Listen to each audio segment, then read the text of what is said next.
اعوذ باللہ من الشیطان الرجیم بسم اللہ الرحمن الرحیم رب اشرح لی صدری ویسر لی امری واحلل عقدۃ من لسانی یفقہوا قولی۔ ریاض الصالحین دوسرا حصہ۔ اجنبی عورت اور بنا مونچھ داڑھی والے حسین بچے کی طرف شرعی ضرورت کے بنا دیکھنا حرام ہے۔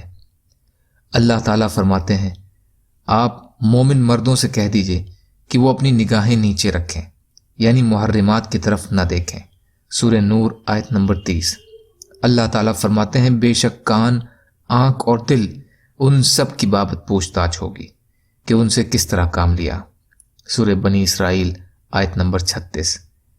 اللہ تعالیٰ فرماتے ہیں، وہ آنکھوں کی بے ایمانی کو اور سینوں میں چھپی باتوں کو جانتا ہے۔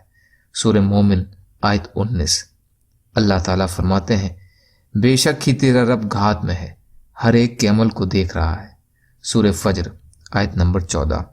احادیث نبوی صلی اللہ علیہ وسلم۔ حضرت ابو ہریرہ رضی اللہ تعالیٰ عنہ روایت فرماتے ہیں کہ نبی اکرم صلی اللہ علیہ وسلم نے فرمایا، ابن آدم یعنی انسان کے لیے اس کے زنا کا حصہ لکھ دیا گیا ہے، وہ بے شک ہی اسے پانے والا ہے۔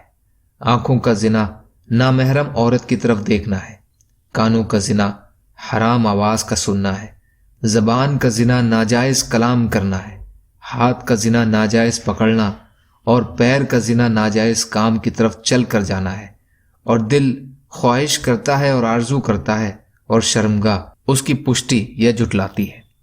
بخاری اور مسلم شریف۔ یہ الفاظ مسلم کے ہیں اور بخاری کی روایت مختصر ہے۔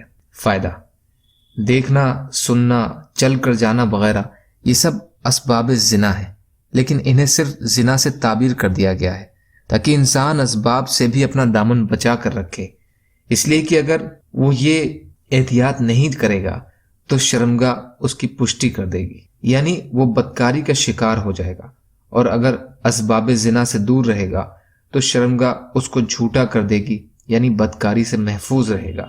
اسی لیے کہا جاتا ہے کہ پہلے نظر، پھر مسکراہٹ، پھر سلام، پھر کلام، پھر وعدہ اور پھر ملاقات، ان تمام مرحلوں اور اسباب سے الگ رہنا ضروری ہے۔ یا اللہ ہم سب کو کہنے سننے سے زیادہ عمل کی توفیق عطا فرما۔ یا اللہ جو مظلوم ہیں ان کی مدد فرما۔ یا اللہ ہم سب کو اپنی استطاعت کے بقدر اپنا حق ادا کرنے والا بنا۔